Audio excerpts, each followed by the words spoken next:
इबादत गाहों पर कब्जा करने का प्रोग्राम चाहते थे, उनको सहूलत और आसानी मिल रही है। नमस्कार, इन खबर में आपका स्वागत है।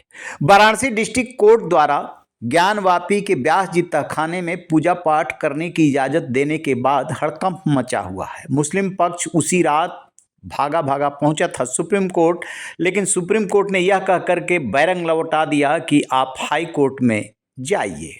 वहां पहुंचे तो हाई कोर्ट ने तत्काल रोक लगाने से इनकार कर दिया। तारीख नियत कर दी 6 फरवरी।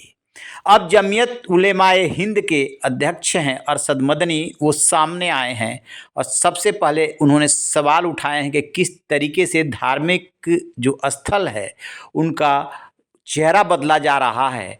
यहाँ तक बोल गए कि बाबरी मस्जिद जहाँ थी वहाँ तो राम का जन्म हुआ ही नहीं। सुनिए जरा वो क्या कह रहे हैं। कानून को सामने रखकर फैसला करने की जिम्मेदारी जिन कोर्टों के ऊपर है, वहाँ ऐसी लचक और ढील पैदा हुई है कि जो लोग इबादत गाहों पर कब्जा करने का प्रोग्राम चाहते थे, उनको सहूलत और आसानी मिल रही है। जहाँ बाबरी मस्जिद है वो राम जन्म भूमि नहीं है। फूट पड़े हैं मसाइल के, इस मस्जिद को भी लो, इस मस्जिद को भी लो, इस मस्जिद को भी लो, इसके ऊपर भी। तो भाई लॉ आप पढ़ाते किस लिए हैं? लाइब्रेरियों के अंदर आपके हजारों किताबें किस लिए रखी हुई हैं? इनको आग लगा दीजिए, यही मसला है। कानून बेकार और बेअसर हो जाएगा। अरशद मदनी कह रहे हैं कि पहले अयोध्या, फिर ज्ञानवापी, फिर मथुरा, ये मुद्दे उठाए जाते रहे। अब धीरे धीरे सारी जगह लेने की कवायद चल रही है और जो कोर्ट है वो फैसला कानून के हिसाब से नहीं कर रहा है। फिर ये कानून की किताबें किस लिए है? 1991 के वर्शिप एक्ट का भी वो हवाला देते हैं। सुनिए जरा। कांग्रेस गवर्नमेंट के ज़माने में सन 91 का कानून बना था।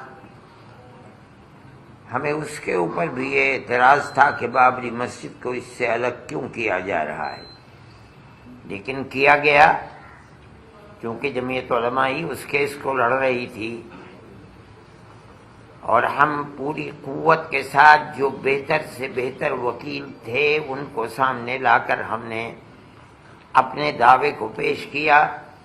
और हम बार बार ये बात कहते थे कि सबूत और शवाहिद की बुनियाद के ऊपर, यानी कानूनी दलाइल की बुनियाद पर जो फैसला सुप्रीम कोर्ट का होगा, हम उसे कबूल करेंगे। अरशद मदनी पहले भी सवाल उठाते रहे हैं, फिर से सवाल उठा रहे हैं। मानो वो कह रहे हैं कि हमारी तो कोई सुन ही नहीं रहा है, हम किसके पास जाएं? कानून की किताबें किस लिए है? किस लिए इसे पढ़ करके कोई वकील और बैरिस्टर बनता है? कोई इनके सवालों का जवाब दे। लेकिन जवाब दे तो कौन? जिस कोर्ट को देना है उस पर तो इनको भरोसा ही नहीं है। रहिए न बेखबर, देखते रहिए इन खबर। Thank you.